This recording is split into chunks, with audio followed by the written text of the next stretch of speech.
بسم اللہ الرحمن الرحیم۔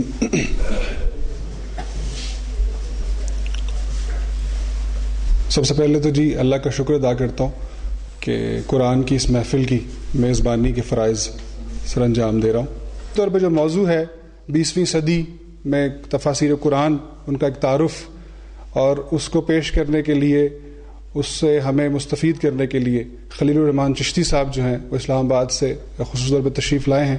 میں ان کو دعوت دوں گا بغیر وقت ضائع کیے کہ وہ تشریف لائیں اور اس موضوع پر ہمیں مفصل جو ہے وہ لیکچر وہ دیں۔ خلیل الرحمن چشتی صاحب۔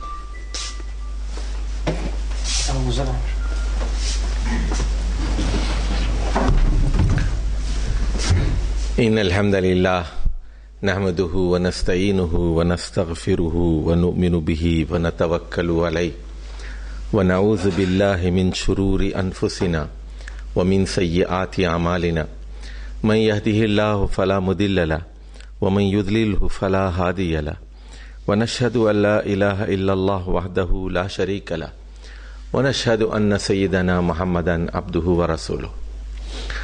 قرآن مجید اللہ تعالیٰ کا کلام ہے اور قرآن مجید کو اللہ تعالیٰ نے عربی مبین میں نازل کیا۔ ہم لوگ بر صغیر ہند و پاک میں اردو، پنجابی اور دیگر زبانیں بولتے ہیں، عربی ہماری زبان نہیں ہے، لیکن خوش قسمتی یہ ہے کہ ہماری زبانیں عربی کی طرح دائیں سے بائیں کی طرف لکھی جاتی ہیں، اور دنیا میں کچھ زبانیں ایسی ہیں جو بائیں سے دائیں کی جانب لکھی جاتی ہیں، اور کچھ زبانیں ایسی ہیں جو اوپر سے نیچے کی طرف لکھی جاتی ہیں۔ تو جو زبانیں دائیں سے بائیں کی طرف لکھی جاتی ہیں ان میں فارسی اور اردو بھی شامل ہیں، تو یہ زبانیں عربی زبان سے بہت زیادہ قریب ہیں، اور ان میں عربی زبان کا بہت بڑا ذخیرہ الفاظ موجود ہے۔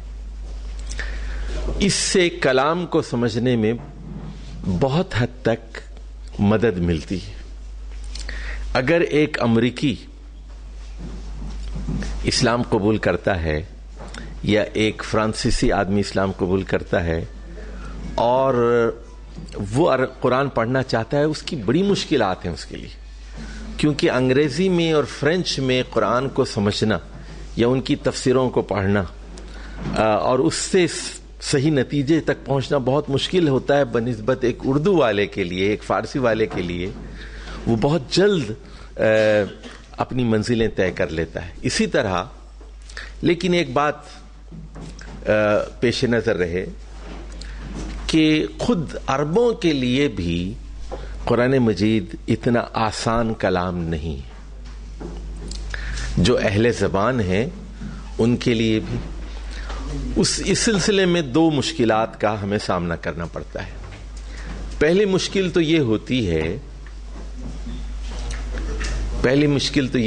ہے کہ اس زمانے کا محاورہ کیا تھا اور آج کا محاورہ کیا ہے۔ دوسرا مسئلہ یہ ہوتا ہے کہ عربوں کے مختلف لوکل ڈائلیکٹس ہیں، مقامی لب و لہجے ہیں ان کے۔ مصری لہجہ مختلف ہے، شامی لہجہ مختلف ہے، سعودی لہجہ مختلف ہے، یمنی لہجہ مختلف ہے، موراکو اور مغرب کا لہجہ مختلف ہے، اور ان کا ذخیرہ الفاظ مختلف ہے، محاورہ مختلف ہے۔ اگرچہ کہ قرآن مجید کی وجہ سے عربی زبان بہت زیادہ تبدیلیوں سے بچی رہی ہے، محفوظ رہی ہے، اس کے باوجود ایک اختلاف بہرحال پایا جاتا ہے۔ اس کے برخلاف ہم جیسے لوگوں کے لیے اور بالخصوص اردو جاننے والے لوگوں کے لیے تفسیر کی ضرورت اور زیادہ ہو جاتی ہے۔ خود عربوں کے لیے بھی تفسیر جو ہے لازمی اور ضروری ہے، اور غیر عرب افراد کے لیے تو اور بھی زیادہ ضروری ہو جاتی ہے۔ اچھا، ایک تو زبان ہے، دوسری بات جو میں کہنا چاہتا ہوں کہ جو عربی جانتا بھی ہے اور قرآن مجید کا طالب علم ہے، اس کے لیے قرآن مجید میں سب سے جو مشکل چیز ملتی ہے وہ اس کے محذوفات ہیں۔ قرآن میں اومیشنز بہت ہیں، اومیشنز، جیسے غالب کا ایک شعر لے لیجیے آپ. اردو زبان کی مثال میں دیتا ہوں، پھر عربی کی مثالیں دے دوں گا. تو ابن مریم ہوا کرے کوئی، میرے دکھ کی دوا کرے کوئی. تو حالانکہ اس میں کوئی مشکل لفظ نہیں ہے، ہر آدمی سمجھ لیتا ہے، لیکن مفہوم تک گہری رسائی ہر آدمی کے بس کی بات نہیں ہوتی. اس میں شاعر نے پہلے تو اپنے محبوب کو چڑھایا ہے، اس کے بعد اس کو نیچے گرایا ہے. تو پہلے تو وہ یہ کہتا ہے کہ میرا محبوب کے جو ہے وہ لوگ کہتے ہیں کہ ابن مریم ہے، بہت بڑا مسیحا ہے، بہت بڑا ڈاکٹر ہے، حکیم اجمل خان ہے، ابن مریم ہے، زندگی دے سکتا ہے، صحت دے سکتا ہے. بہت چڑھایا اس کی تعریف. ابن مریم. پھر وہ کہتا ہے ہوا کرے، ابن مریم ہوا کرے، ابن مریم ہوا کرے کوئی.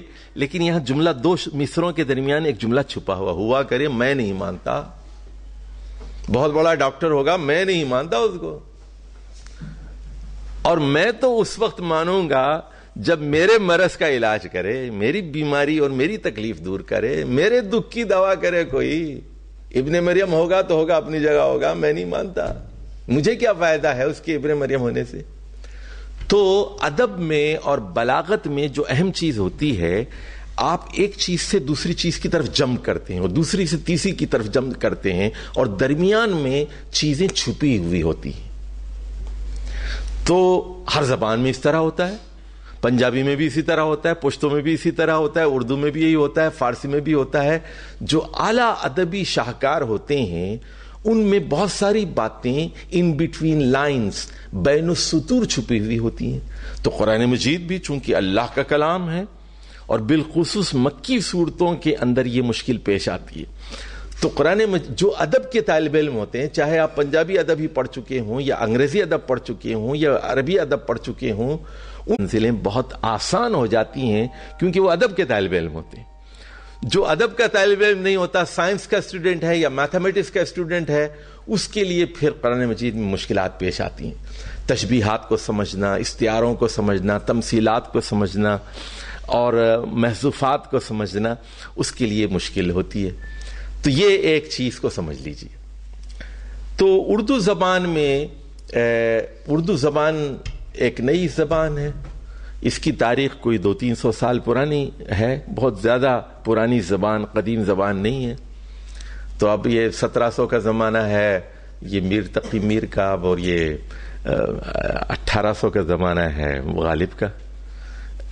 آپ اندازہ کر سکتے ہیں 1900 کا زمانہ ہے اقبال کا. 1938 میں اقبال کی ڈیتھ ہوئی ہے. تو اب اندازہ کر سکتے ہیں کہ یہ اردو زبان کی تاریخ کتنی پرانی. تو جب یہ زبان مغلیہ جو دور حکومت میں حکومت کی زبان فارسی تھی، آفیشیل لینگویج آف جو لال قلعے کی زبان وہ فارسی ہی تھی. لیکن بہرحال اس زمانے میں شاعری پروان چڑھتی رہی، اردو عام ہوتی رہی، اور مغلیہ سلطنت کے آخری تاجدار بہادر شاہ ظفر بھی شاگرد تھے، ان کے استاد ذوق بھی شاگرد تھے، اور غالب بھی شاعر تھے. بہرحال تو یہ چیزیں آپ کے علم میں ہیں. اسی زمانے میں شاہ ولی اللہ صاحب کے 4 بیٹوں نے قرآن مجید کا ترجمہ کیا. شاہ رفیع الدین نے بھی، اور شاہ عبد العزیز نے بھی، اور شاہ عبد الغنی نے بھی، اور شاہ عبد القادر نے بھی. تو بہرحال اس کے بعد پھر قرآن مجید کے بے شمار اردو تراجم ہوئے، اور اردو زبان بڑی تیزی کے ساتھ پھیلتی گئی اور عام ہوتی گئی. تو پھر ہوا یہ کہ اس میں تفسیریں لکھی جانے لگی. پہلے تراجم ہوئے، تو شیخ الہند کا ترجمہ آیا، ڈپٹی نذیر احمد کا ترجمہ آیا، فتح محمد جالندری صاحب کا ترجمہ آیا، اور جیسے میں نے شاہ ولی اللہ صاحب کے صاحبزادوں کا ذکر کیا. اس کے بعد پچھلی صدی میں بہت ساری تفسیریں لکھی گئیں، یعنی 20ویں صدی میں، جن میں یعنی انگنت تفسیریں ہیں. لیکن جو بڑے نام آپ کو ملتے ہیں، مولانا ابوالکلام آزاد کی تفسیر ترجمان القرآن، اسی طرح مولانا عبدالحق حقانی کی تفسیر حقانی، اور احسن التفاسیر کے نام سے ایک تفسیر لکھی گئی، اور اسی طرح مولانا اشرف علی صاحب تھانوی کی جو ہے بیان القرآن کے نام سے ایک تفسیر ان کی آئی، اور پھر اور بہت سارے نام آپ کو ملتے ہیں. لیکن آج کی اس نشست میں 4-5 تفسیروں کا اجمالی تعارف کرانا چاہتا ہوں. اس سے پہلے کہ اور میں جو قابل ذکر اردو کی جو تفسیریں ہیں ان میں ایک تو مولانا ابوالعلا مودودی رحمہ اللہ کی تفہیم القرآن ہے، مولانا مفتی شفیع رحمہ اللہ کی معارف القرآن ہے. اسی نام سے معارف القرآن ہی کے نام سے ایک اور تفسیر مولانا ادریس کاندھلوی کی بھی ہے، لیکن وہ اتنی معروف نہیں ہے. مفتی شفیع صاحب ہی کی تفسیر بہت معروف ہے. اسی طرح ایک اور تفسیر ہے مولانا عبد الرحمن کیلانی رحمہ اللہ کی تیسیر القرآن کے نام سے، اور ایک تفسیر بہت بڑی نمایاں ہے مولانا عبد الماجد دریابادی کی تفسیر ماجدی کے نام سے. ایک اور تفسیر جو بڑی اہم ہے وہ مولانا امین احسن اصلاحی کی تدبر قرآن ہے. ضیاء القرآن کے نام سے بھی ایک تفسیر ہے. دعوت القرآن کے نام سے ہندوستان میں ایک تفسیر چھپی مولانا شمس پیرزادہ صاحب کی، اور اس کے علاوہ عربی تفاسیر کے اردو تراجم بھی شائع ہوئے، جیسے ابن کثیر کا ترجمہ شائع ہوا، فی ظلال القرآن کا ترجمہ شائع ہوا، اور پھر اسی طرح بیداوی اور کشاف کے کچھ حصوں کے تراجم اردو زبان میں شائع ہوئے. تو اس طرح اردو میں تفاسیر کا ایک بڑا ذخیرہ آ گیا، اور اب بھی لوگ تفسیریں لکھ رہے ہیں. ابھی ایک نئی تفسیر دعوت القرآن کے، ایک ہندوستان میں دعوت القرآن چھپی تھی مولانا شمس پیرزادہ صاحب کی، اور یہاں پاکستان میں بھی ایک تفسیر دعوت القرآن کے نام سے شائع ہوئی ہے. ایک تفسیر القرآن کے نام سے بھی ایک تفسیر ابھی شائع ہو رہی ہے، اس کا پہلا حصہ آیا ہے مارکیٹ کے اندر. تو بہرحال یہ ایک کچھ لوگوں نے یہ سلسلہ جاری ہے. کچھ لوگوں نے یہ کام بھی کیا کہ کئی تفاسیر کو جمع کر کے ایک تفسیر لکھ ڈالی، جیسے معالم القرآن کے نام سے ایک تفسیر محمد علی کاندھلوی صاحب نے سیالکوٹ میں لکھی. تو اس طرح بہت سارے نام آپ کو ملتے ہیں. اچھا، میں جو اہم بات کرنا چاہتا ہوں آپ سے کہ مفسر کے بارے میں ذرا سمجھ لیجئے. مفسر نبی نہیں ہوتا، مفسر معصوم بھی نہیں ہوتا، منزہ عن الخطا نہیں ہوتا. انسان ہے، بشر ہے، اس سے غلطیاں بھی ہو سکتی ہیں، کمزوریاں بھی ہو سکتی ہیں.